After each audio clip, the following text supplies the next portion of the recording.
Before we start today's episode, I'm excited to announce that Coin Corner have decided to continue their sponsorship of this podcast. If you haven't heard me talk about Coin Corner before, I spoke about them a lot during season 4 of Behind the Glass. They essentially make the world of buying and trading Bitcoin and cryptocurrency easier than ever. I'm sure lots of you have heard about Bitcoin in the news. Maybe you have friends who are constantly talking about it, or maybe you yourself are someone who buys and trades Bitcoin. Well, head over to coincorner.com/STG, because whether you're any of those people, I guarantee you'll find more information and an easier way to trade cryptocurrencies than ever before using Coin Corner. When you use that link, coincorner.com/STG, or my code STG when you sign up, you'll get some free sats, which is sort of a very small unit of a Bitcoin. Bitcoin's value now is very high, and so therefore actually buying one whole Bitcoin fairly expensive. So you can trade sat, smaller increments of a Bitcoin, and yes, you'll get those free when you use that link, coincorner.com/STG, or my code STG when you sign up. I realize cryptocurrency is still a controversial subject, so if you want to find out more, if you want to learn more, and if you want to get trading, head over once more to Coin Corner. Thank you to them for being back and sponsoring the episode. Let's crack on. Hello one and all, and welcome to Behind the Glass. I'm your host, Sam, from the YouTube channel Seen Through Glass. And I'm Tony from Gravelwood Car Sales. Yes, you are. Each week we get together, we talk about cars, motorsport, F1, what else? Cars? We talk about cars. You can listen to us on Spotify, Apple Podcasts. You can watch us on youtube.com/Behind the Glass. Don't forget to subscribe and turn on notifications. And Tony, if people want to support this podcast, what should they do? Watch it. No. But also head to Patreon. You can support us on patreon.com/Behind the Glass. Thanks for tuning in. We hope you enjoyed the episode. For the first time in a very long time, we did start this podcast 5 minutes ago and I hadn't hit record. That hasn't happened in a long time, Tony. But it does happen, and for someone so professional as you, I mean, can I just make sure next time, because I wouldn't mess that up. It's like a constant joke that Tony has, that whenever we start the podcast, he's like, are you definitely recording? Are you sure you're recording? And I'm like, it doesn't happen that often. Like, stop giving me a hard time. It's just happened. It just happened. And as well, it does happen more than you think. It does, yeah. And as well, we're lucky we're only 5 minutes in, because normally we get right the way to the end and he says, we do like a 50-minute episode and I go, I didn't record. All again. I'm going to blame it on the fact that we're not in our usual situation, our usual setting. No. We're on our road trip. Yes. It threw me off. If you missed the last episode last week, you're joining Tony and I on our first big European road trip together. We're definitely since COVID happened, but in about 4 years. Yeah. So it's very exciting, but it does mean that, we're a bit all over the place. Last week we recorded in the living room, the television room of this Airbnb. A few people didn't like that. So we've moved out here to the indoor terrace. Where our view is beautiful. Our view is amazing. I don't think I've set up the camera that well for you to be able to enjoy the view, but the sea is just there. Yeah. We wish you were here. Yeah. But I feel like people are still going to be, and this is still a very awful backdrop. But we're doing the best we can. We're determined to still bring episodes of this podcast to you. Of course, we're not in our usual studio settings, but we're doing what we can, right? Yes. Keep going. It's a pleasure to see you all. It's a pleasure to be here. We have banned Paul Wallace from this week's episode. We're a little bit fed up with him. But as Tony will quickly point out, he wouldn't be awake at this point. It's 4 p.m. He's asleep. Yeah, he doesn't wake up till about 5:30. And he did actually, I think he lied to us earlier, mate, to be honest. So me and Sam went out for a drive earlier. And Paul said, okay, cool, I'm not coming for a drive, I'm going to go for a run. I've got to do some exercise. I've got to do some exercise, because all he's eaten all week is burgers and pizzas, basically. That's all he ever eats. Yeah. So anyway, we went for a drive, he went for a run, he says. At lunchtime, we saw him in the same clothes. Doesn't look like he'd been for a run at all, did it? No, he looked like one of those women in California who wear things called sports lux. They're always going to yoga and they're getting a smoothie, but I don't think they ever do any exercise. Or a coffee, but Paul Wallace doesn't drink coffee, so he hasn't been for a coffee. He hasn't done anything. He's just been sort of walking around in this athletic attire. I've been working out in the morning. Sure, okay, fine. Well, meanwhile, we were enjoying colder terrain and beautiful Alps roads. It was good morning. We went out for a lovely drive this morning. Lovely drive this morning. I didn't even take my camera, so sorry for those fans of the main channel, but sometimes it's nice just to enjoy the drive and not be trying to capture it, because filming fast road driving, quite difficult to do. I think impossible, mate. Because you can't. Gear had a crew of 35 people. Of course. And 2 days to shoot that road. And film it more than once. Exactly. 2 days. You know, they're going up and down and up. And they've got stunt crews and everything. And so, just with a few GoPros, it doesn't always quite work out. But actually, I'm doing a video next week talking more about how to film car videos, and especially on road trips, basically how to film a road trip, because I'm thinking lots of people are going to be heading out on road trips now. They're in and around the UK or anywhere around the world. So I want to give some tips and advice of the best well done, mate. Tips and That's practices. good. Oh, well, we'll see. Get 5k views. Anyway, we have a little bit of car news to catch up on. There's not been a ton happening. We've got a little bit of car news to catch up on. And then the main topic for today is actually a continuation of basically an argument we were having at lunch. Oh, no. Because Monaco is popping off, is all I'll say. Like, it's October. We arrived sort of middle of the week. And on the very first night we got here, we followed a Pagani Huayra through the streets of Monaco. And since then, we've seen SF90s and a Monza and a lot of Ferraris, actually. But, just SVJs, loads of cars. And it sparked this sort of semi-debate of, firstly, which cars are good and which are not, which is what I want to continue.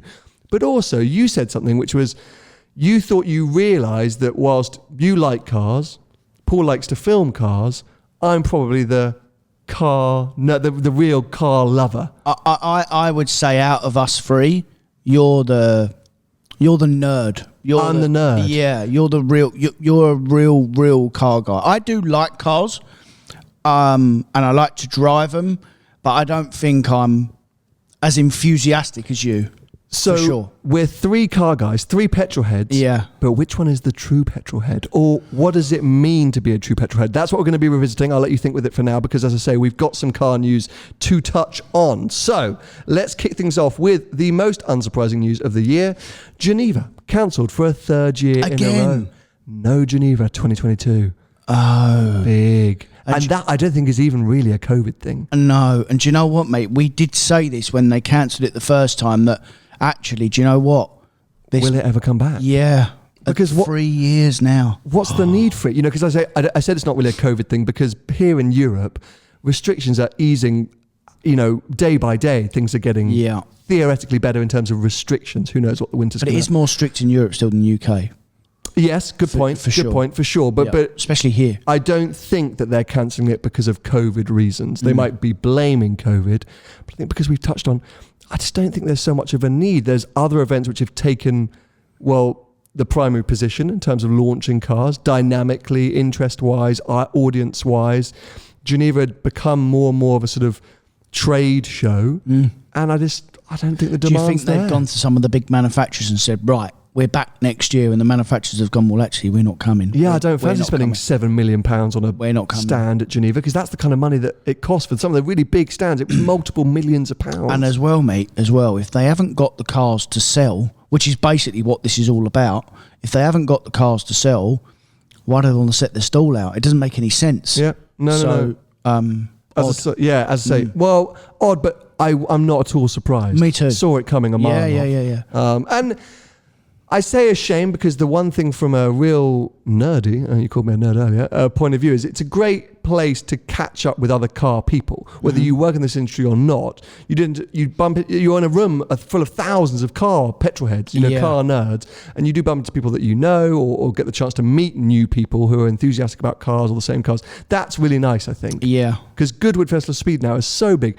it's more of a general public event. There's lots of people there who don't really know anything about cars, families, and so you walk into Geneva Motor Show, you can go up to anyone and say, what do you think of the 296 GTP? And they're going to have an opinion. Yeah, they will. And that was always quite fun. Even if it's just aesthetically, they're going to have an opinion. Yeah, absolutely. Yeah. So from that part, it's a shame. Let's just see. They do say, we would like to reassure you that the momentum for the evolution of our platform will continue in order to bring it to its full potential in 2023. So they're suggesting that they're going to do it in a very different way, and then they need more time to kind of, plan that. And it says industry-wide issues relating to the COVID-19 pandemic. So maybe you hit the nail on the head there, that it's actually the manufacturers being able to supply cars or have cars ready for that show. Does that mean that Porsche are going to have to launch the GT4 RS just online at some point? Well, we were speaking about that today, and obviously what sparked it was us going out again this morning, because we always, no different to your friends, when you go out and you do something, immediately you get out of the car and you talk about cars. It's exactly what we do. Overexcited. Get all overexcited. And F-Type was pretty good this morning. Just needs carbon ceramic. Anyway, sorry. You could do with some better tyres. I said to Sam that the GT4 I think will be mega. The RS. Sorry. The RS will be mega. Yeah. I'm so intrigued by it. Heavily delayed. We expected it much earlier this year, I think, the 4RS. And there was a sort of thought, okay, well, maybe they're going to hold up and do something at Geneva because they've launched GT3s there before, and plenty of other cars at Geneva. Porsche are Geneva fans, theoretically. But yeah, we're sort of all waiting to find out about this 4RS. Plenty of rumours that it's going to have a detuned version of the GT3 engine or just whatever's going on. Loads of aero, PDK only, all these different things, but nothing confirmed. No. And the spy shots have kind of died down. So we definitely know it's coming. We just don't know when. It's just, you're right, it's just gone really quiet, and I've been eagerly anticipating that car as well. Like, I'm really looking forward to seeing it. I think it's going to be too much. In terms of money or just the way? Well, no, money I would, because Porsche never really do that, do they? There's always relatively reasonably priced, the Porsche product. I think too much on the road. 3 RSs is too much on the road. Yeah, I agree, yeah. But we'll see. The difference with a Cayman and a GT3 is, the weight's a bit different, and just the way they're set up. The balance of the car. The balance of the car is different. So it'd be interesting to see if it is as hard as a 3 RS. But I'm looking forward to it, to be honest. I think it's like a perfect size and perfect package. I agree. When I was following the GT4 today, I was like, oh, I'd love a GT4 touring. And then that's the GTS. Yeah, it's literally the same engine and better suspension. So kind of makes sense. But yeah, you're so right. When you go on drives in your cars, it's the first thing you get out and you start talking about either each other's cars or your cars, or things that you could change or things you could do. Yeah. Today I was kicking myself about the all-wheel drive system, but then 3 days ago I was loving it. So it's so funny, isn't it? Yeah, putting them in different scenarios as well. And actually we saw a 992 GT3 earlier. We've seen a few of them here, but we saw one earlier, and I said that actually, wouldn't it be good if we was all in one of them? Oh my God. That'd be so good. If we had a PDK and a manual with the wing, and then a touring. Those three. Okay. Because you said, what would be good if we were all in them? It'd be a bit boring if we were all literally in identical cars. 3 PDK GT3. So every different variant of the new GT3. Yeah. Well, it'll be good for the consumers. We can all review them. It's the most pointless review ever. Literally. They're all the same. They're all exactly the same. So let's move on. Weird news from Lancia. They're coming back? Delta EV confirmed as brand goes all electric. Did we know that Lancia still made cars? What that old thing? Yeah, obviously not that old thing. They're bringing back the Delta in line with bringing back the Renault 5. Like we've spoken about many times on this podcast, brands bringing back iconic badges or styles. So who owns Lancia now? It's part of the Alpha. It's that whole Stellantis Peugeot FCA, is it? Oh, right. That whole group. Yeah. So Stellantis aims to relaunch Lancia as a premium brand alongside Alfa Romeo and DS. But I think EV only, or at least the Delta, will be reinvented as an electric hatchback under a bold growth plan to expand Lancia. Oh, I wanted to talk about? This just made me think about it. It wasn't in my list of things to discuss, but we need to. F1's sustainable fuels. The synthetic fuels, the biofuels, the synthetic fuels. That's a topic and a half, isn't it? We can glaze over it, but I think that's an episode, mate. Because I was about to say, interesting that, with the fact that the world is starting to talk more about different energy sources, these brands are still focusing on electric in a big way. Yeah. And I wish we didn't talk about that, the whole F1 announcement. It probably is a whole episode, but let's just talk about it now briefly, because F1 announced that for 2030, I think it is, their aim is to use fully carbon neutral, or at least green fuels. That's likely to be synthetic fuels. Initially, it's going to be increasing the amount of biofuel in the mixture, and then, fully synthetic. We know that Porsche have got a huge amount of investment in synthetic fuels down in South America. BMW have got involved. I think Shell are also looking into it. There's lots of independent companies working on synthetic fuels. Biofuels are already in the pumps in the UK. Yeah. Let's not talk about pumps in the UK. But No. so, this is an ever-evolving thing. And what I really liked about Formula One's posts is they said a few interesting facts and stats. They estimate 1.8 billion cars on the road by 2030, and the expected percentage of those that will be electric is only 8%. Yeah. Now, that's still a ton of electric cars, and you've got to think, in and around the cities, it will make a lot of sense. I think by then, you won't be able to drive in most major cities around the world in anything but an electric car. And I'm okay with that. Yeah, me too. You know what? If congestion charge in London goes electric only, sure. Yeah. Makes total sense. Yep, for sure. But as we know, and as we've discussed so many times, in parts of South America, parts of the UK, parts of Europe, all around the world, electric doesn't make sense. And it does not make sense for, what would you call it, commercial freight. So, planes, ships, trucks, there's a lot of that side of it, which add batteries, the weight doesn't work. No, it can't happen. It's not a thing. No chance. No. Formula One has always been, motorsport in general, but Formula One's been a fantastic test bed for new technologies. Yeah. Flappy paddle gearboxes came from F1. Yeah. Even just hybrid technologies is coming down from F1. Yeah. So if there's ever a place to try and crack synthetic or sustainable fuels, this is it. Yeah. So I'm excited. Me too, yeah. And also a bit smug because it confirms what we've been saying. So all the EV evangelists and Tesla owners right now are going to be, it's never going to work. It's never going to work. Put a Tesla battery in a plane. So you're right. This probably does need a big episode. What I was going to do is I was going to try, just go big or go home, and lob in a request to Formula One for one of their spokespeople to come on and chat about this.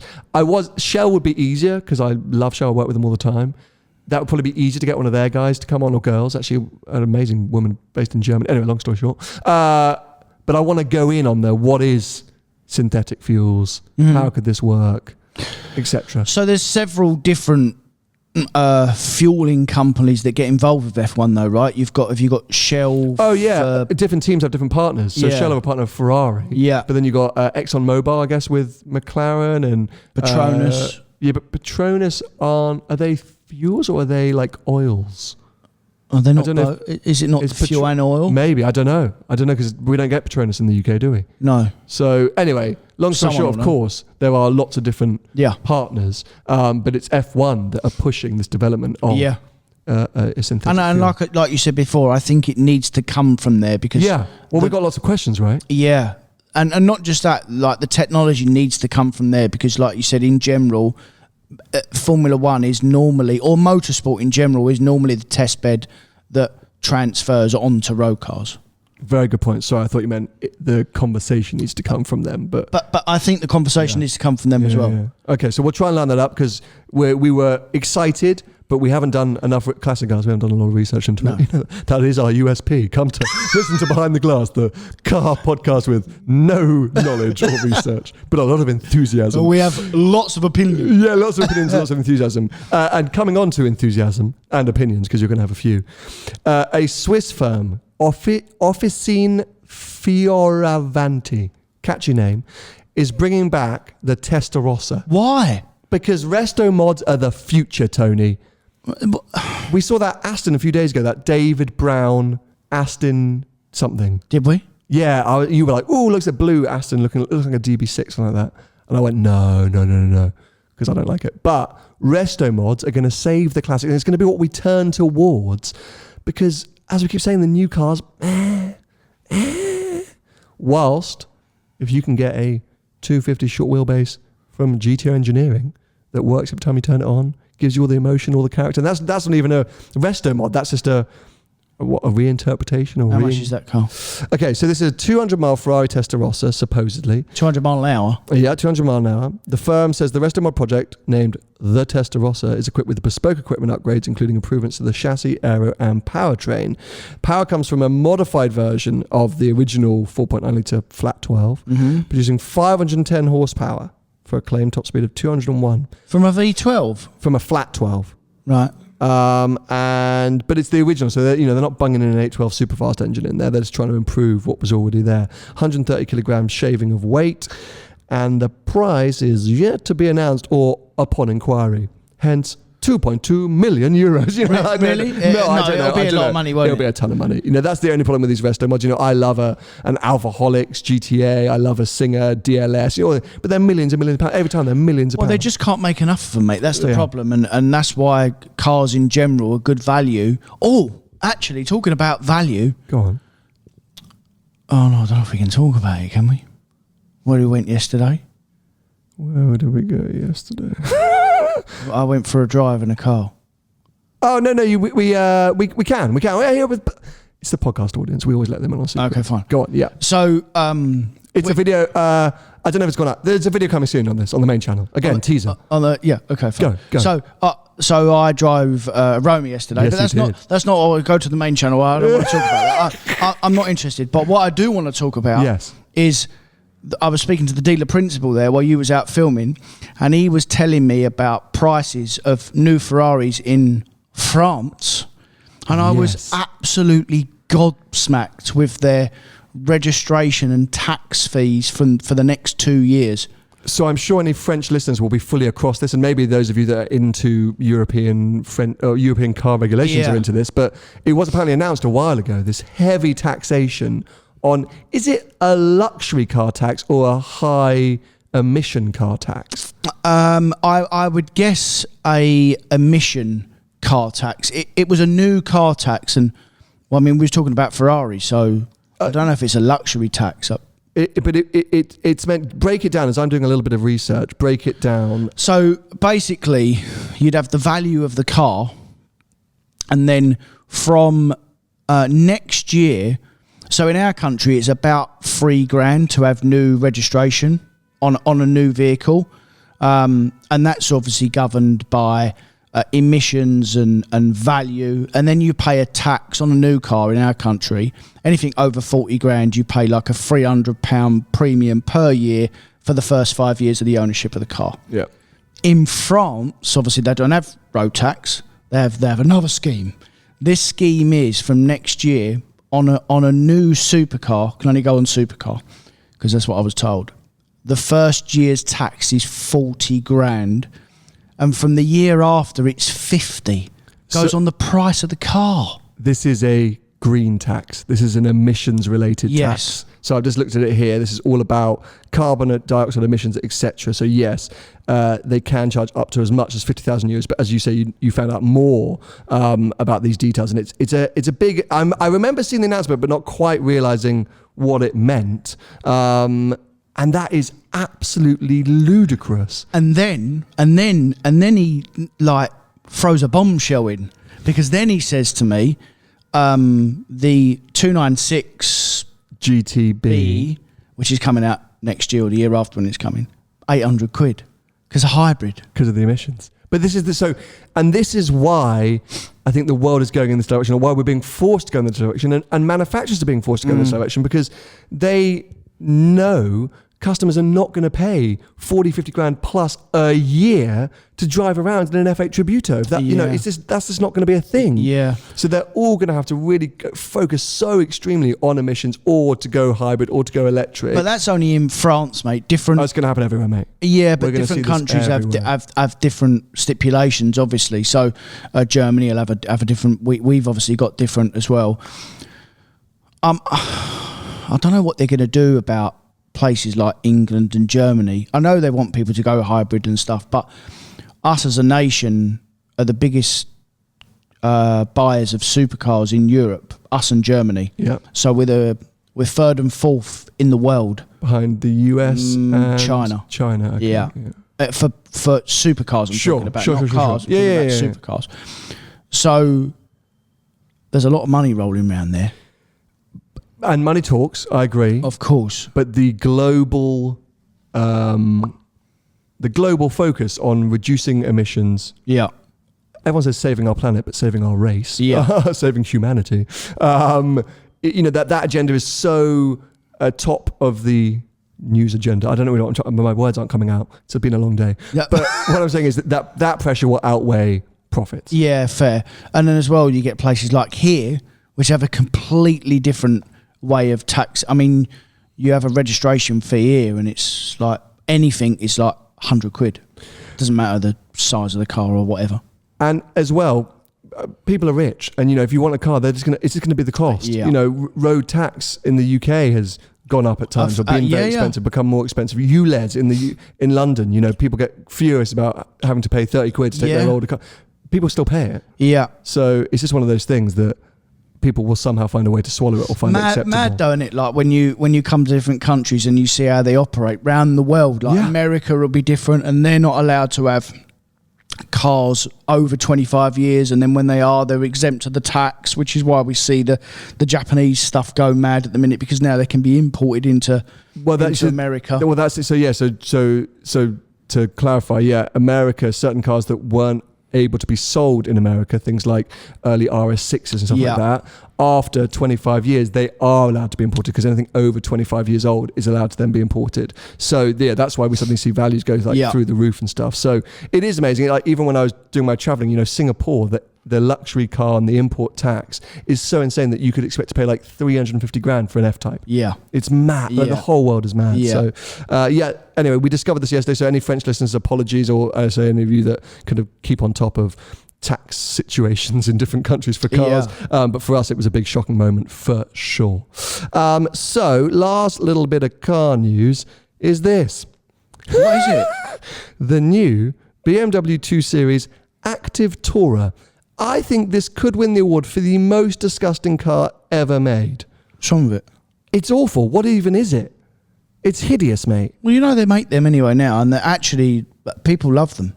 Well, if they love them, they're blind. Stevie Wonder might like it, but it's a disaster, mate. Why don't you like it? It's hideous. It looks like a shoe. It's got the new grille, which, okay, fine, it's got the 7 Series grille on a car the same size as my hat. It's bulky. Like, what even is that? It's What does that compete with? A van? Transit? It's a little 7-seater car. It's disgusting. It's a perfect family car, mate. You can't get 7 seats in there, mate. No one's sitting in the back of that. Well, you can't get 7 seats really in a Discovery Sport, but people put them in them. Mate, there is not 7 seats in that. They do an Active Tourer, do a 7-seat. No. Yes, mate. That's the whole point of it. Mate, you're not getting seats back there. They do. They have little seats. That's the whole point of them. It's like a Vauxhall Zafira. It's that side. It's that size. You know what a Vauxhall Zafira is? Nope. Right. It's a little MPV. Yeah. Basically. I'm sorry. There's no way there's 7 seats in that car. That's a little Swiss Army knife, mate. That's perfect. It's 30 grand or something. It's perfect for a family. Couple of little kids. Is there a 2 Series 7-seater? The BMW Grand Tourer is a 7-seat MPV. Yes. Okay, but I don't know if the new one is. The problem is, because that one looks way bigger. No, but all cars are bigger now. No, that car that is the 7-seater car is way bigger than the car that we're looking at here that's just been launched, is what I'm saying. Look, that's like more like a hatchbacky thing. This looks like the things that Addison Lee's. You know what I mean? No, they're not. I know they're the same size, mate. That's just the modern version. Well, it's still hideous. I've never seen one of those on the road in my life. There's loads of them. It's disgusting. There can't be loads of them. No one would buy this. Okay, well they do. The thing is that you was picked up in a Range Rover by your driver when you was a kid. You didn't have cars like that. No, but it's not a class thing. This is probably bloody expensive. This car. How I was taken to school, didn't you? Wedged in the back of a van. Yeah. I was a lot of the doors. sense, actually. Yeah. This is still expensive, mate. It's a 30 grand car. It's not a cheap car. It's a premium luxury car. But who pays? It's hideous. Who pays 30 grand for a car now? It's on PCP. To be 10% down and 300 quid a month. This is not a derogatory situation. This is the fact that I think this is an ugly car. I'm not judging it on the people who's going to buy it or what their wealth status is. It's ugly. But okay, but a Vauxhall Zafira is ugly. It's not supposed to be ugly. It is. I didn't know what it was 5 minutes ago. It's supposed to be pretty. It's supposed to do a job. No, but you can also have form with function. But some people don't care. What is the Addison Lee? Ford Galaxy. What a looker. But that's bigger. Oh, it's bigger, is it? A Galaxy is bigger. A Zafira is not good looking. Actually, the new Zafira is nice. Look at that one. That's called a Touring. That thing there? Yes. No, it's not. That's a used Vauxhall Zafira. What? Touring, it's called. Vauxhall Okay, well, Zafira it's Touring. lovely. That is a pretty car. That is a pretty car. That's a pretty front end. Well, that's bigger than a 2 Series. Well, the 2 Series, no matter what size it is disgusting. I think it's all right. No, you do not. You're Because- just saying it to wind me up. No, I'm not. I just think that's... Who cares what it looks So like? if I It's- called you up and said I bought one of those, you'd be like, well done, mate. Good car. Well, if you just had 2 kids and you need to transport kids around, no problem. But don't worry about it. As long as it does a job for you, you not bought that car to drive around here in Monaco. You bought it to do a job. Take the kids to school. They're going to be sick in it. They're going to throw their Watsits all over the place. Okay, if you had 3 children, you need a functional, practical 7-seater. Yeah. What would you buy? Volvo XC90. Okay, point proven. No one's buying that, mate. But they are, because a Volvo XC90 is 70 grand. Not everyone's got 70 grand to buy I one. know. Exactly. All right, for some kids getting picked up in a Volvo. Well, yes. Yes. Yeah. Lucky for some, eh? Bloody hell, mate. Not all of us can afford to get picked up in a Volvo. This is what I'm saying. You are, yes, but at that price point, what are the rivals? Come on. Here we go. There's be loads of rivals. But that's what I mean. Pick any of them over this disgusting looking car. But that'll be a good car, mate. Because, It's hey, just I know a that because I car. like BMWs. Mate, we like cars, Yeah. which we're about to come on to. It's a car. No, okay. It's a tool for someone. If cars are just cars, if they're just tools, why have you got a fancy special thing at home? Because- why haven't you just got a because we like Supra? because we like cars. I like cars. I don't like this one. But that's fair. But 85% of the population couldn't give a toss about cars. They just want a 2 car Series. to go from A to B. But as someone who likes cars, I am saying that this is hideous. But you're the minority, not the majority, and BMW have to make a car for the majority. Here we go. They're not making a car for you, mate. I'm fine. No, but they're making car for people, and I'm not going to be the only person who thinks And that's this why is they'll sell loads of it's a them. hideous one. Rivals. BMW X1. Okay, well, doesn't get much better. Renault Grand Scenic. Yeah. Or the Citroen Picasso. So, Renault Grand Scenic. Yeah. That'll break. That's a looker. Look at that. What a beautiful car. You'd have Mate, stylish. I would be happily be seen in that. over a Happily. BMW. Yeah, mate, over that 2 Series, 100%. Look at the style. It swoops. It's angular here. Much nicer wheels. Much nicer headlights. What was the other one? Citroen Picasso. But people don't care. Mate, they just people want a do car. care. And normally, there's a lot of badge snobs. In that 85%, there's loads of badge snobs, but they just want a car. The Picasso. The Picasso. Even the Picasso's better. Look at that. What is that thing? It's the new Look Picasso. at that, mate. That is a stunner. So I'm sorry. It's gonna break. You're fighting for the sake of it now. I'm not. I'm just saying that there's no awards for design, really, when you're selling a car en masse, because the people that are buying it do not care. They just want a car for a purpose that does exactly what it says on the tin. I and that's what disagree. that car will do. I disagree. I think most car buying decisions are led by the heart before the head, unless you're in a commercial. If you're commercially buying a vehicle, I think most decisions, there is something in your heart that leads you in that way. The badge, the looks, the whatever it might be. You don't just walk onto a forecourt and say, I want a car with 4 wheels, please. I'll take any. I don't care what it is. Oh no, you'll be surprised, mate. You are So- telling me that people turn up at Gravelwood. No, they and don't say, turn up at me. No. Okay. They don't turn up Fine. at So they Gravelwood. turn up at Bob's Cars. No, they don't We turn up sell at Bob- specialist cars under 10 grand. No, Okay, where are they going? they turn up at BMW. Right, they turn up at BMW and say, right, I've got 7 kids and I want a car. And then the salesman can say, right, I'll give need you that. 2. I'll give you... Probably.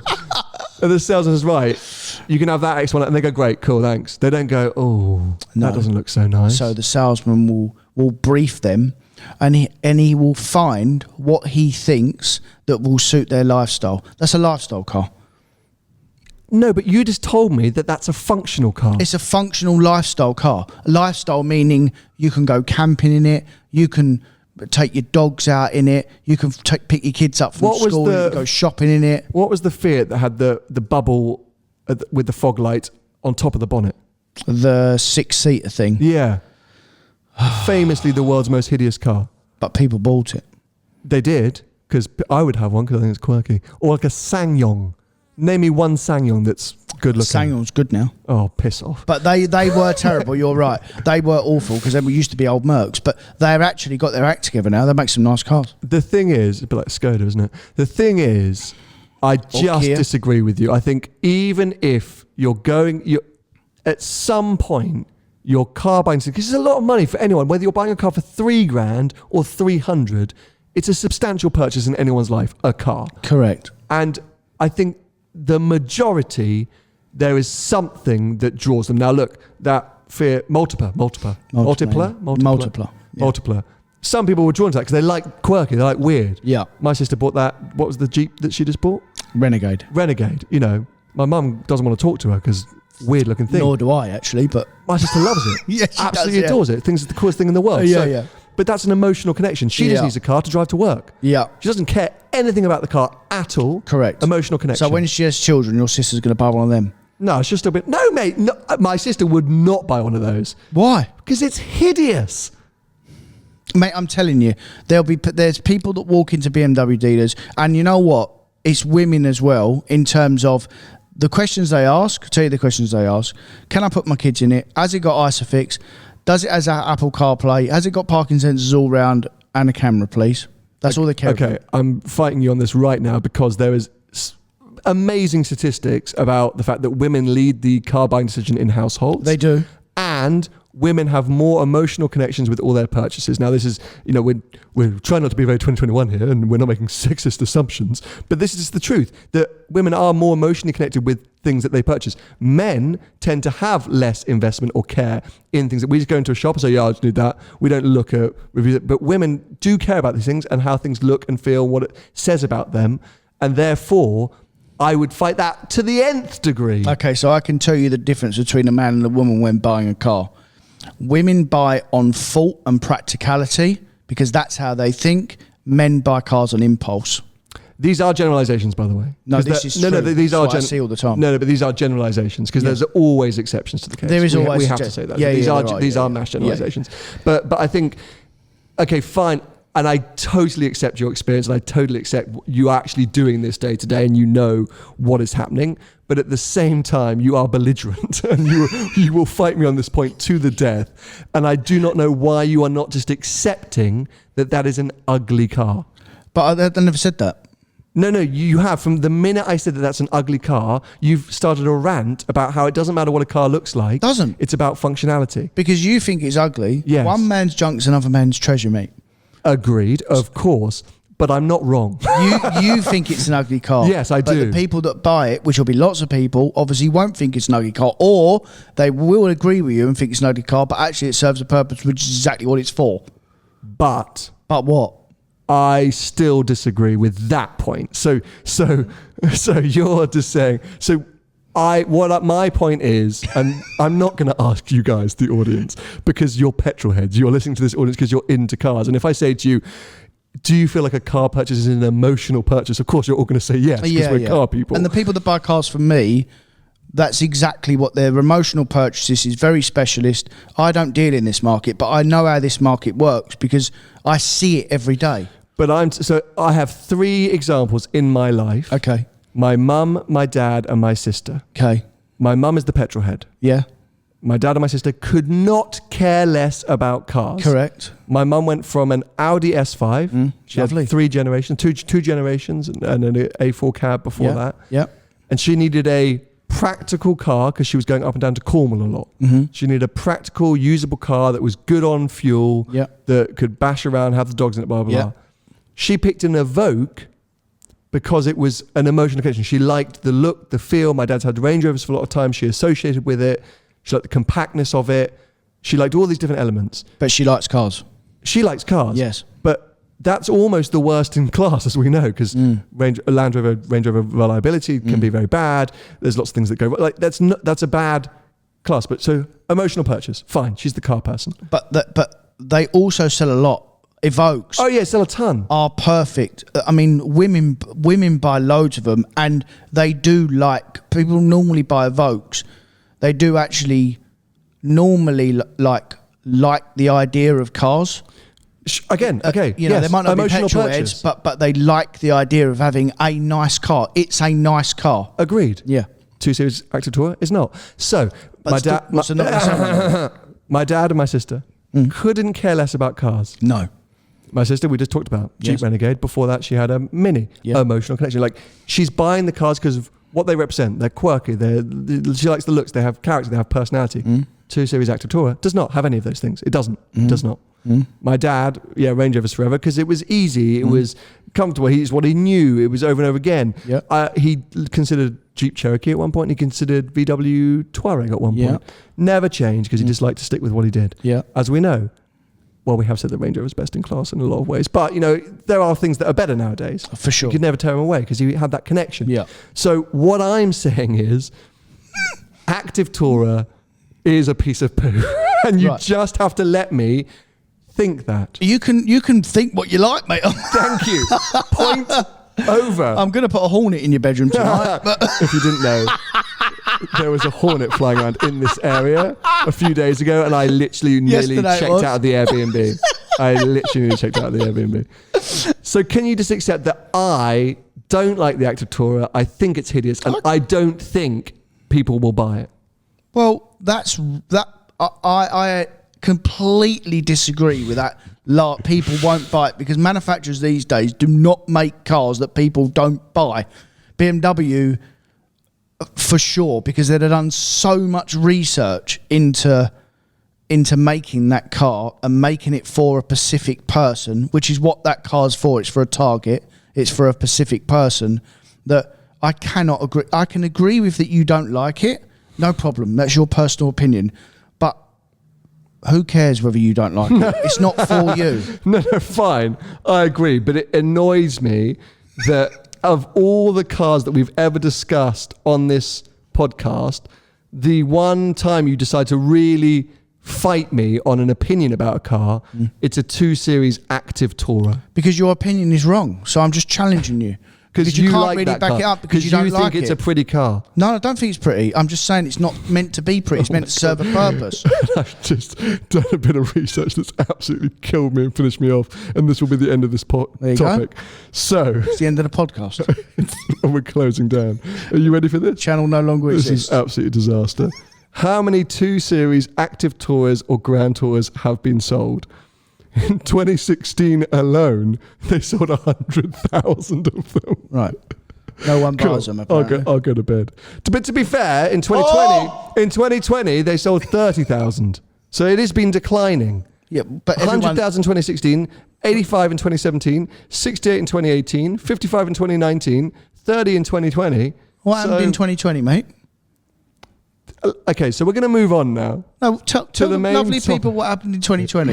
It's been declining, though. There was no pandemic in 2018, and they dropped from 85,000 to 68,000. Because what happened is that was probably a new model, and the first couple of years they fly and then they drop off. Okay, well, we will revisit this in 1 year's time. Can people remind us, please, 2021, to look at the sales figures for the 2 Series Active Tourer? Okay, let's come on to what was supposed to be our main topic for today. Oh, that wasn't it? That wasn't it.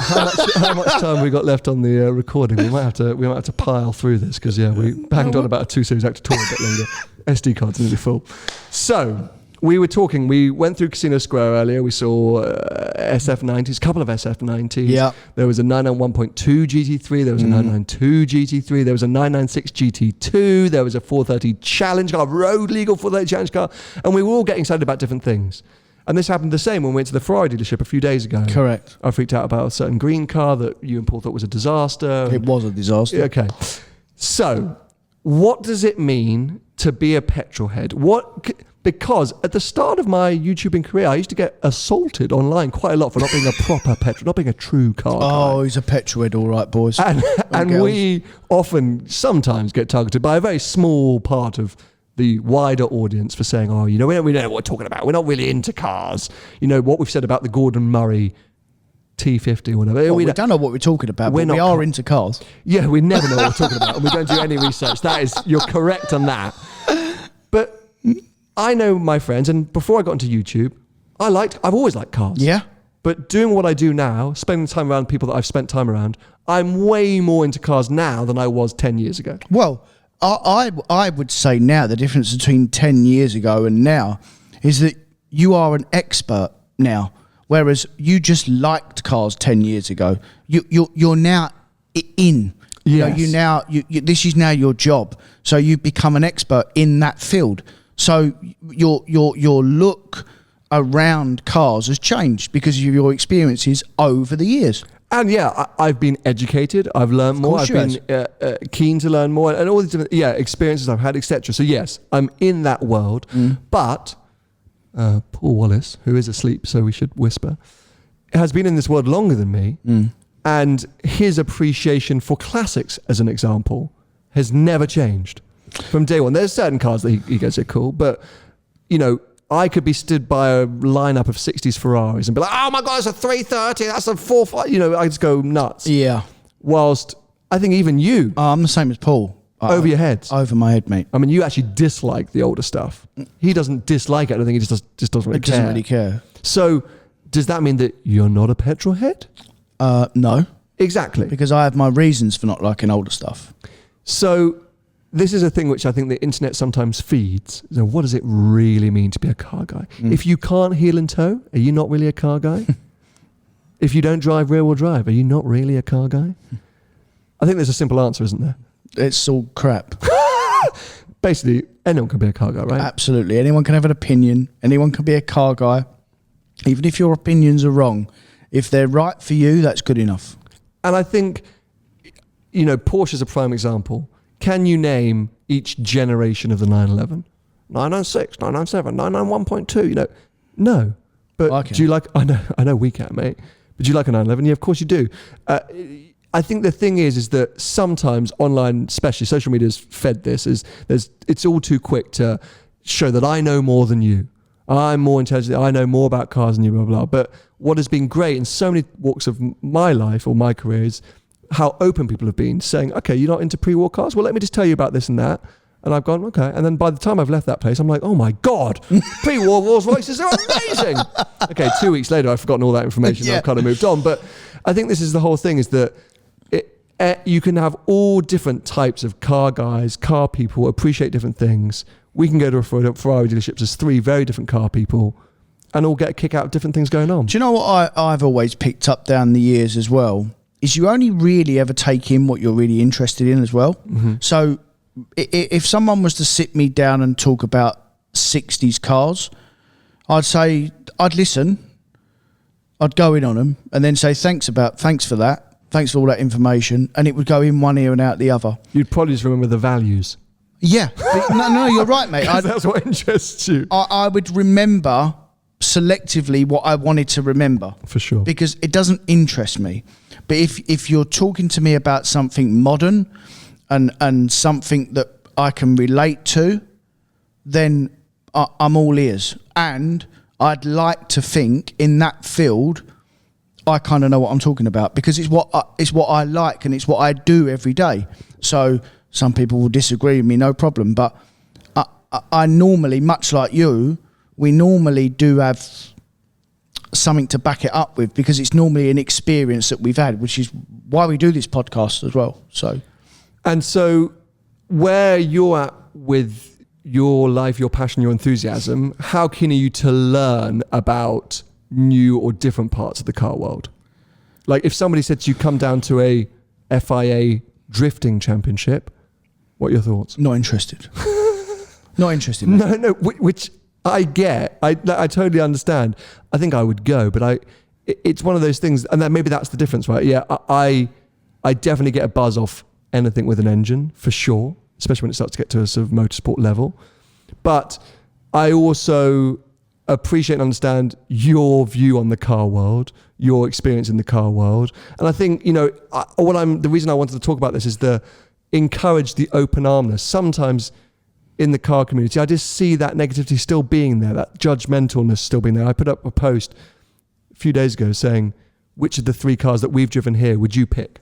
Asking my Instagram audience. Yeah, oh, yeah. And it just kicked off in some of the comment sections with people just getting a little bit nasty again, a little bit judgmental. And yeah.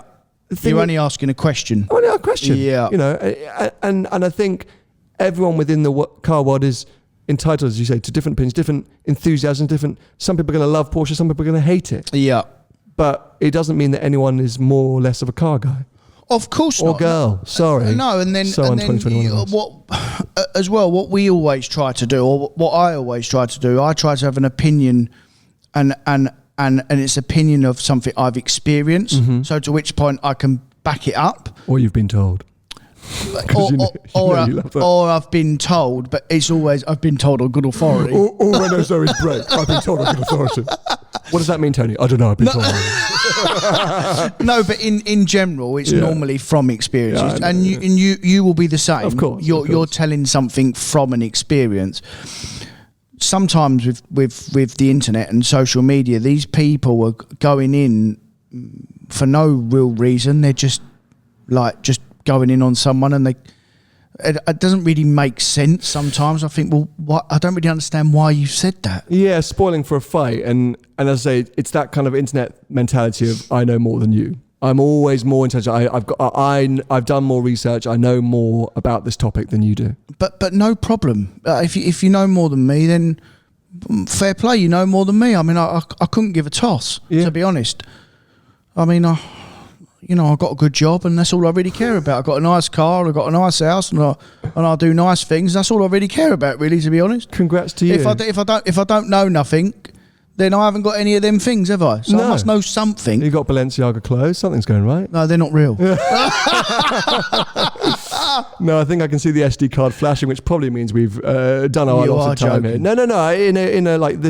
We had enough time to record the episode, but I can see it flashing, so we should probably wrap things up. But no, it's been a good episode. We didn't talk about anything that we wanted to talk about because we had a fight about a 2 Series Grand Tour for about half an hour. But we hope you guys have enjoyed it. Next week, Tony will be back in the studio continuing episodes as per normal. I hope this background has been a little bit more acceptable to those of you that were upset with last week. I couldn't do anything about the shorts, unfortunately. That was hot. Well, yeah, you know. You know what? Just very, very quickly, I know the SD cards, but I know I'm really interested in Go on. that I always look from afar rallying. Okay. If someone invited me rallying, Oh, there's a video. oh mate, honestly, I think they're unbelievable. We could get into that. We could go and buy a classic car and go classic rallying. Then we're just combining two worlds together. No, really? Yeah. Anyway, so catch up with us soon to hear more about our classic rallying championship. If you want to follow Tony, he's at Tony Gravel Car Sales on most social media platforms. I'm at Seen Through Glass on most social media platforms. And as I say, we'll be back in the studio next week, carrying on as per normal. Sadly, our road trip will be over, which will be devastating. But anyway, life goes on. We'll catch up with you very soon. Bye-bye. Bye.